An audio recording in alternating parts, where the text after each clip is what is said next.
바리새인과 서기관은 정확하게 자기 자신에게만 초점이 되어져 모든 신앙생활을 해왔던 사람들이 이 사람들입니다. 그래서 이 말씀 이후에 예수님이 15장에 세 가지 비유를 연속적으로 합니다. 첫 번째 비유는 잃은 양의 비유, 여러분들 아시죠? 두 번째는 잃어버린 동전을 찾는 비유, 그리고 세 번째가 잃어버린 아들을 다시 찾는 비유, 이 세 가지 비유를 하십니다. 이 세 가지 비유에 공통점이 또 세 가지가 있습니다. 첫 번째는 잃어버렸다라는 거지요. 두 번째는 다시 찾았다라는 겁니다. 세 번째가 핵심인데 그 찾음에 대한 기쁨이 충만했더라라는 것이 이 세 가지 비유의 또한 세 가지 공통점이기도 합니다. 이 비유에서 하나님이 구원을 주시는 두 가지 모습이 나와요. 하나님의 모습과 인간의 모습인데 하나님의 모습은 첫 번째 비유와 두 번째 비유에 보면 나옵니다. 목자가 양을 찾는 모습, 그리고 여인이 동전을 찾는 모습에서 우리 하나님의 모습이 나오고요. 인간의 모습은요, 이 탕자가 회개하고 집으로 돌아오는 그 장면에서 인간의 모습이 나옵니다. 오늘 본문의 비유는 매우 간단한 이야기입니다. 이 이야기를 통해서 하나님이 어떻게 죄인을 사랑하시는지 그 깊은 진리를 가르쳐 줍니다. 어떻게 하나님을 인간이 배반하는지의 모습이 나오고요. 또한 어떻게 그와 같이 인간이 다시 돌이켜 회개하고 돌아오는지, 그리고 하나님이 어떻게 그 영혼을 받아들이고 용서해주고 사랑해주는지에 대한 모습이 여실히 드러나고 있는 그 장면이 오늘 비유의 핵심적인 모습입니다. 그래서 어떤 분은요, 이 비유를 가지고 이렇게 말씀합니다. 복음 중에 복음이다 라고 말씀을 한다는 거지요. 자, 오늘 본문 말씀을 통해서 우리가 처음 봐야 될 것이 있다면 둘째 아들이 아버지를 떠난 동기입니다. 왜 둘째 아들이 아버지를 떠났을까요? 한마디로 자유하고 싶은 거지요. 우리 사춘기에 있는 아이들 보면 엄마 아빠한테서 좀 벗어나고 싶어하는 그 모습이 있지요. 좀 자유롭고 싶어하는 겁니다. 독립하기를 원하는 거지요. 그 말은 이런 겁니다. 내 마음대로 살아보겠다는 생각이지요. 내 뜻대로, 내 마음대로 살고 싶다라는 겁니다. 그러나 여기서 우리가 좀 깊이 생각해 볼 게 있습니다. 하나님을 떠나서 자유는 무엇을 의미합니까? 하나님의 거룩하신 뜻과 의로운 길을 떠나서 또 하나님 만드신 그 법칙, 생의 법칙을 떠나서 과연 우리는 자유를 누릴 수 있을까라는 거예요. 공중에 나는 새가 공기와 공기의 가운데서 운행되어지는 그 법칙을 떠나서 자유할 수 있을까요? 물에 사는 물고기가 물을 떠나서 또 물의 흐름이 있는 그 자연 법칙을 떠나서 자유할 수 있을까요? 그것을 떠난다고 하면 그것은 자유를 의미하는 것이 아니라 곧 사망을 의미합니다. 우리는 분명히 분별할 수 있어야 합니다. 이것은 자유가 아니고 방종입니다. 자유는요, 풍부한 생명을 가져오지만 방종은 사망을 가져옵니다. 하나님을 떠나서는 진정한 자유가 없습니다. 자유는 하나님의 경륜과 그 법 아래 있을 때에만 가능한 거지요. 12절과 13절 말씀, 오늘 본 말씀을 다시 한번 볼까요?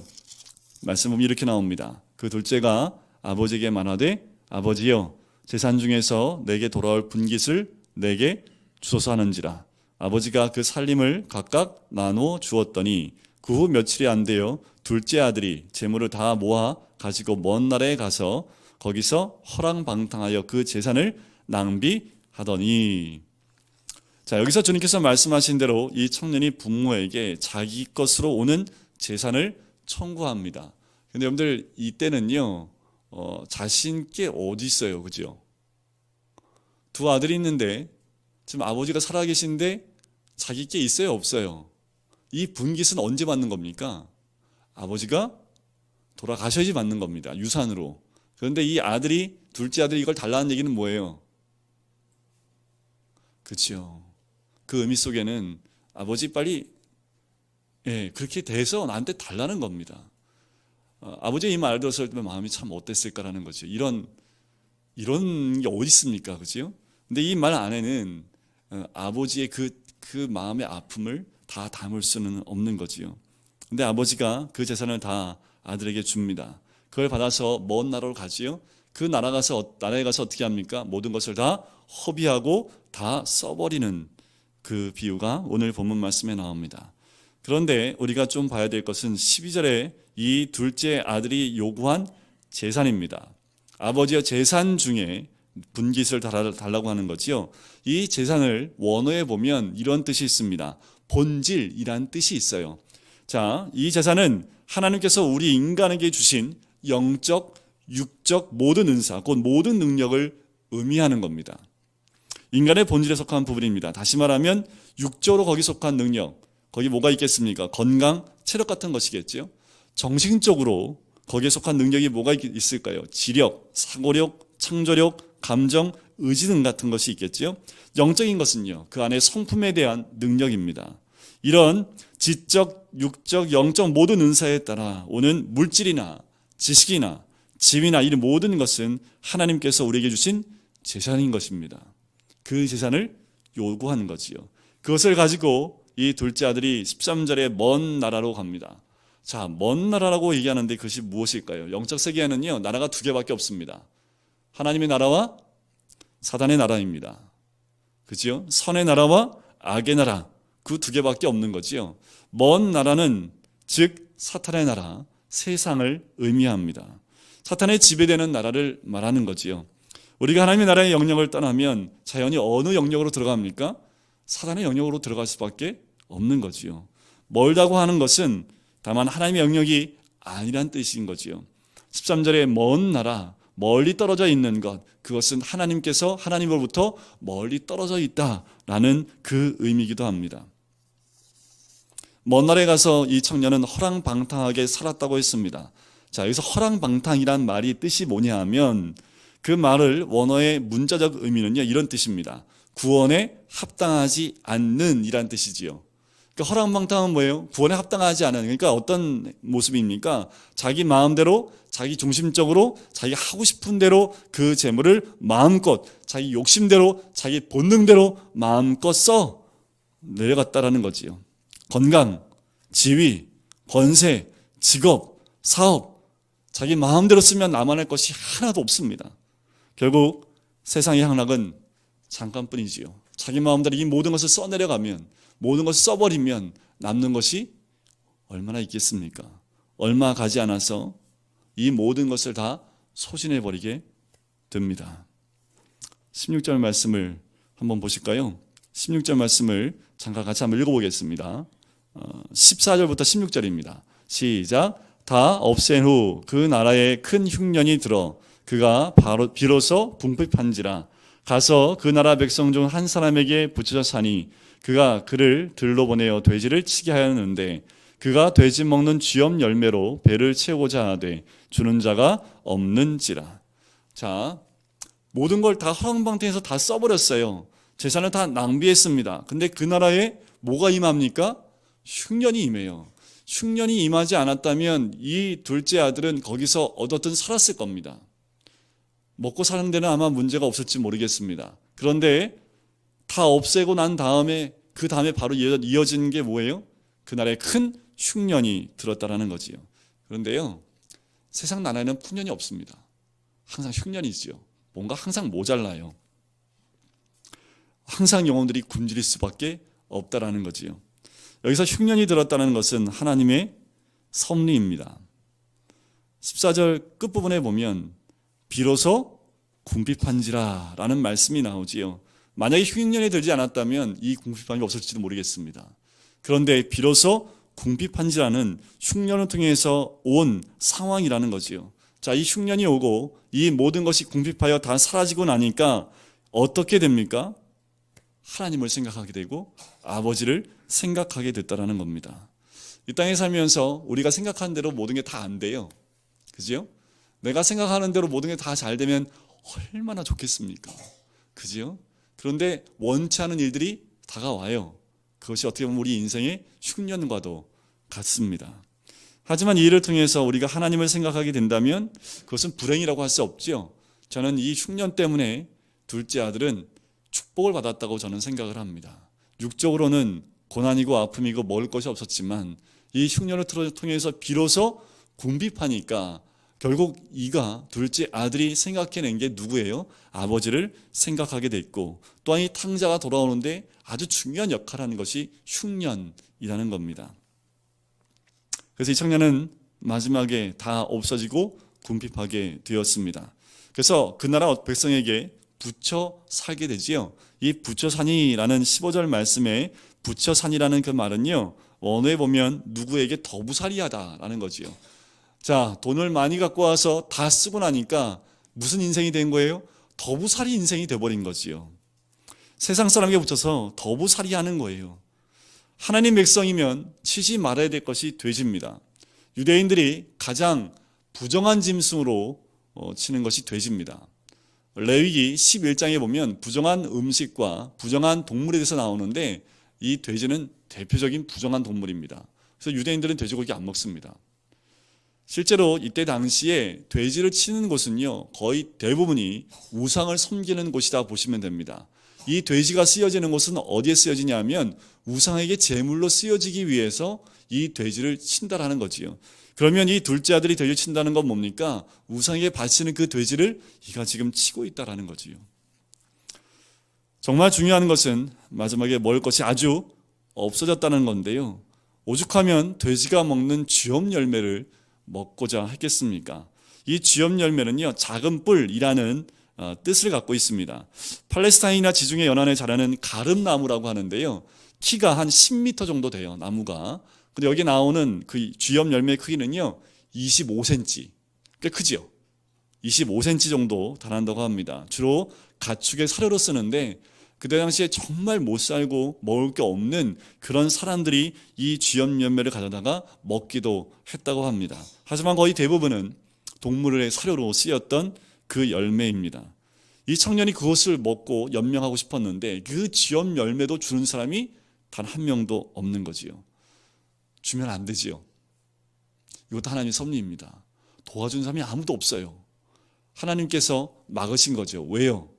아버지를 생각하게 하기 위해서 흉년도 보내셨고 도움의 손길도 끊게 하셨다라는 겁니다. 여러분 보세요. 자유를 찾아서 떠났습니다. 자유를 찾았더니 결국 무엇의 종이 됩니까? 죄의 종이 되어버리고 말았습니다. 잘 살 것 같아서 떠났어요. 그리고 자유롭게 정말 잘 살아보려고, 멋지게 살아보려고 떠났지만 결국은 돼지가 먹는 쥐엄 열매도 먹을 수 없는 형편이 되었습니다. 돈이 많을 때는 친구가 많았습니다. 돈이 다 없어지니까 친구도 떠나고 이제 친구는 누구밖에 없어요? 꿀꿀이 돼지밖에 없는 거지요. 외롭습니다. 고독해요. 더 이상 의지할 데도 없습니다. 이 먼 날에 가기는 같지만 결국은 공포와 절망, 사망의 위협을 당하고 있습니다. 성도 여러분, 이 모습은 하나님을 떠난 모든 인간들의 모습입니다. 하나님을 떠난 영혼은 죄의 종이 됩니다. 하나님을 떠난 영혼은 외롭습니다. 고독합니다. 살 때에도 외롭고 죽을 때에도 더욱 외로운 것이 하나님을 떠난 인생의 모습이지요. 마지막에는 절망과 암흑과 고통과 사망에 빠지고 맙니다. 그런데 이렇게 참혹한 상태에 빠졌던 이 청년이 어떻게 구원을 얻습니까?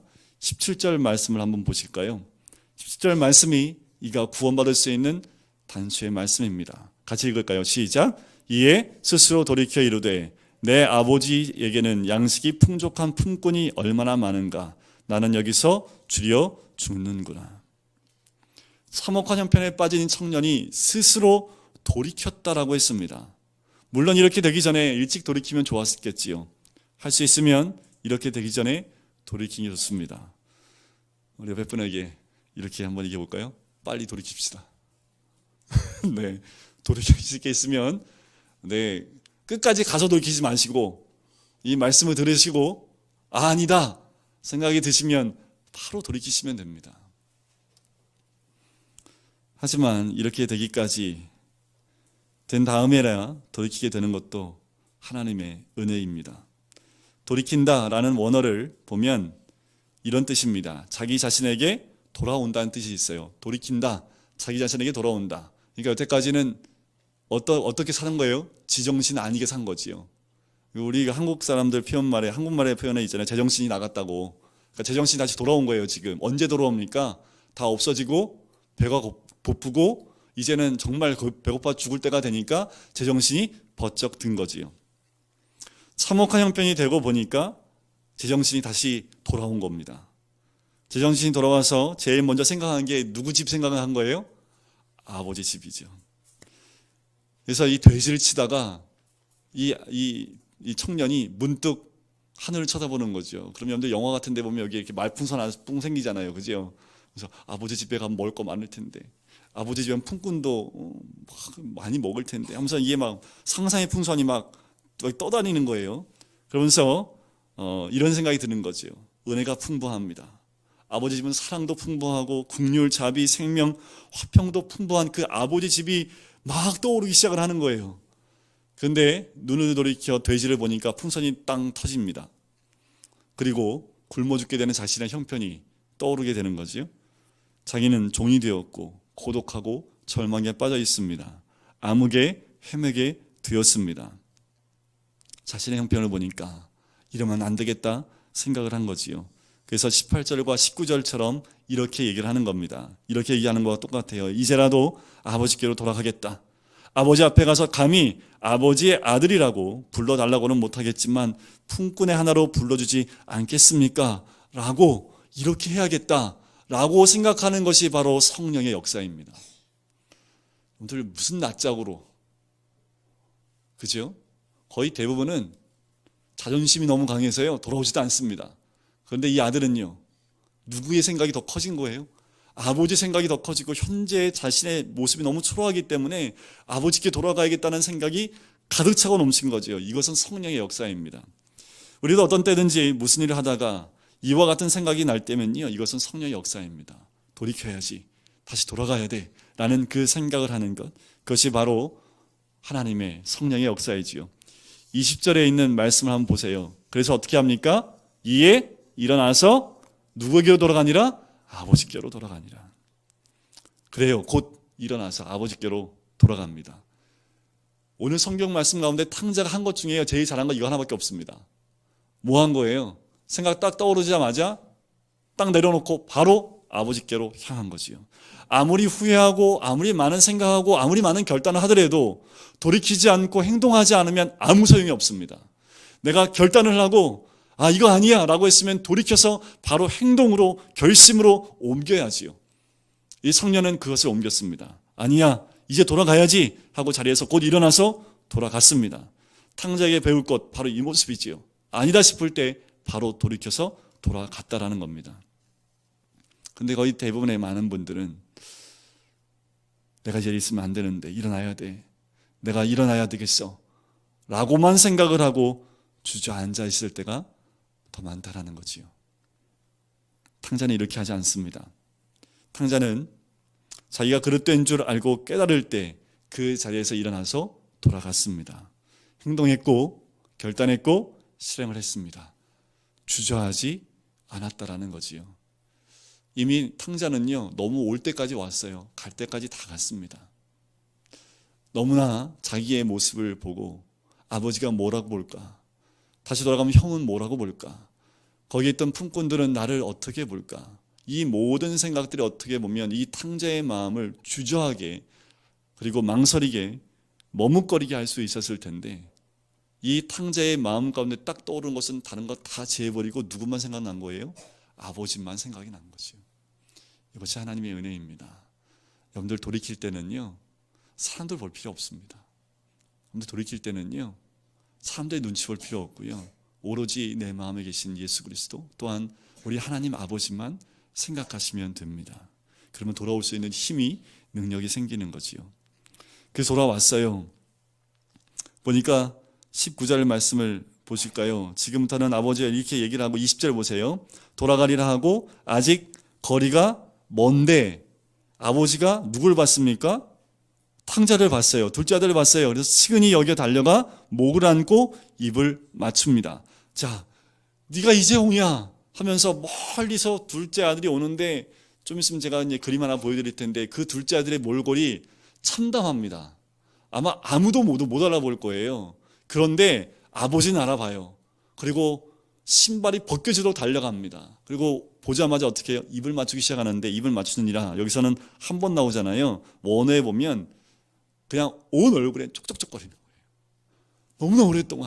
너무나 오랫동안 보지 못한 둘째 아들을 보면서 입을 한 번 맞추는 것이 아니라 계속 입을 맞추면서 너무나 감격하여 끌어안고 울고 있는 아버지의 모습입니다. 모든 죄를 사하여 주신다는 뜻이지요. 사랑의 표현입니다. 됐다. 내가 이제까지 무슨 일 했는지 나는 상관없어. 이제 너 돌아왔으니까 됐어. 옛날 일은 다 없던 걸로 해줄게. 내 아들로 다시 들어와. 라는 그 마음이겠지요. 주일날은 제가 렘브란트의 이삭 번제를 보여드렸는데 오늘은 렘브란트 그림의 탕자의 비유라는 그 그림을 보여드리도록 하겠습니다. 한번 그림을 띄워주실래요? 이 그림이 탕자의 비유라는 그림입니다. 저 사람들 뒤에 있는 사람들 보지 마시고요. 보시면 어떻습니까? 불 안 끄셔도 됩니다. 잘 안 보이세요? 요 앞에만, 그 뒤에는 켜주시고요. 이제 앞에만 끄시면 돼요. 너무 밝구나. 네. 좀 보이십니까? 그래도 잘 안 보이긴 해도, 그죠? 왜 이렇게 안 보이냐면 좀 어두워요. 자, 어두운데 밝은 빛이 들어온 데가 어딥니까? 아버지와 탕자 거기만 빛이 쫙 들어오고 있지요. 거기만 보시면 돼요. 자, 아버지 얼굴이 보이는데 잘 안 보시겠지만 아버지 얼굴 가운데 가장 빛이 나는 곳이 어딥니까? 이마지요.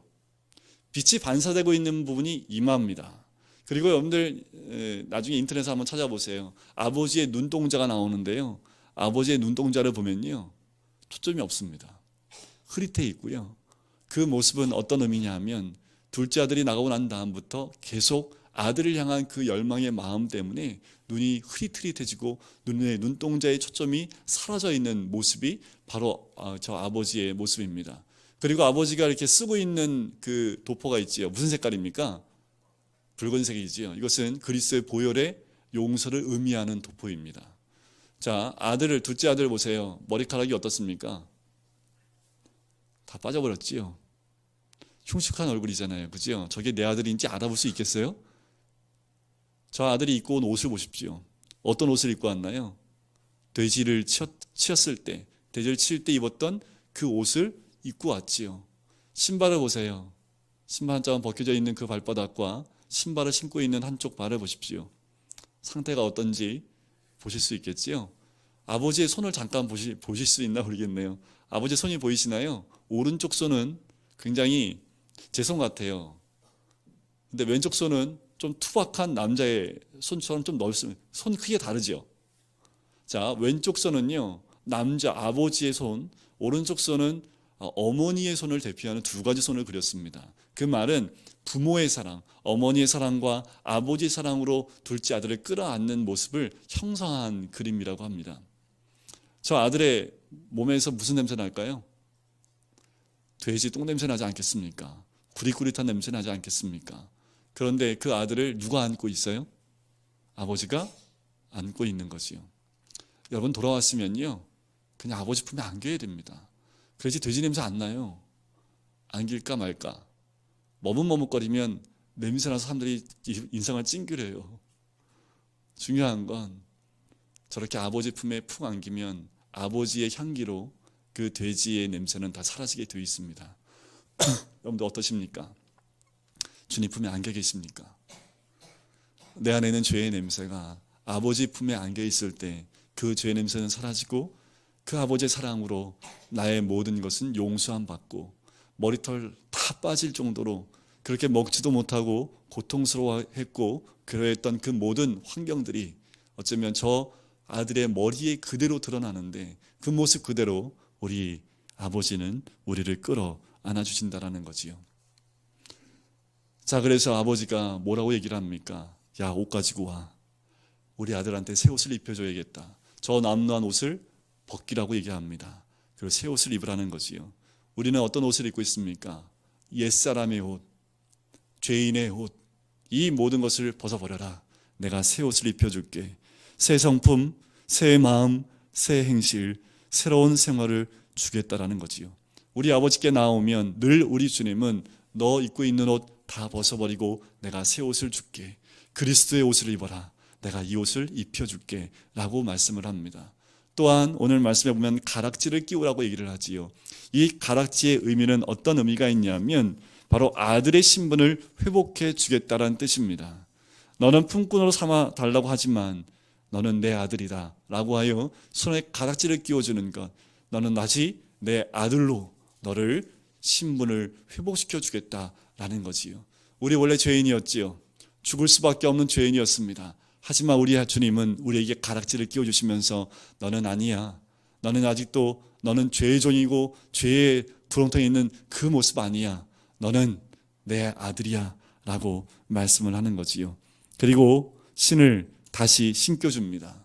그 신을 신겨준다는 것은 무엇을 의미합니까? 평화의 신을 신겨주는 거지요. 평화의 신, 그 신을 신고 내 아들로 살아라 라고 말씀을 하는 겁니다. 그 아버지가 세 가지를 바꿔줬지요. 옷을 바꿔줬고 손에 가락지를 끼웠고 신을 다시 신겨줬다라는 거지요. 지금도 우리 주님은 우리에게 새로운 옷과 또한 가락지와 그리고 새로운 신발을 신겨주길 원하시고 계십니다. 여러분들, 우리는 지금 어디에 위치해 계십니까? 교회에 나와 있지만 마음은 둘째 아들처럼 세상을 향하고 있습니까? 아니면 세상 가운데서 이제 돌이켜서 주님 앞으로 오셨습니까? 그리고 아직 머뭇거리며 돌이키기를 머뭇거리고 계십니까? 아니면 돌아오셔서 저 아버지의 품 안에 안겨 있었던 둘째 아들처럼 그 아버지의 품에 온전히 안겨 계십니까? 그런데 우리의 위치는 어디입니까? 우리가 깨달았을 때 돌이켜야 됩니다. 그런데 하나님이 깨닫게 해주시는데도 돌이키지 못하고 머뭇거리는 모습이 우리의 모습은 아닙니까? 아버지는 지금도 두 팔을 벌리시고 우리가 돌이켜서 아버지 품으로 뛰어오기를 원하고 계십니다. 그 위치, 우리의 위치는 바로 아버지의 마음의 품의 위치가 되어야 될 줄 믿습니다. 우리 시간 같이 기도할까요?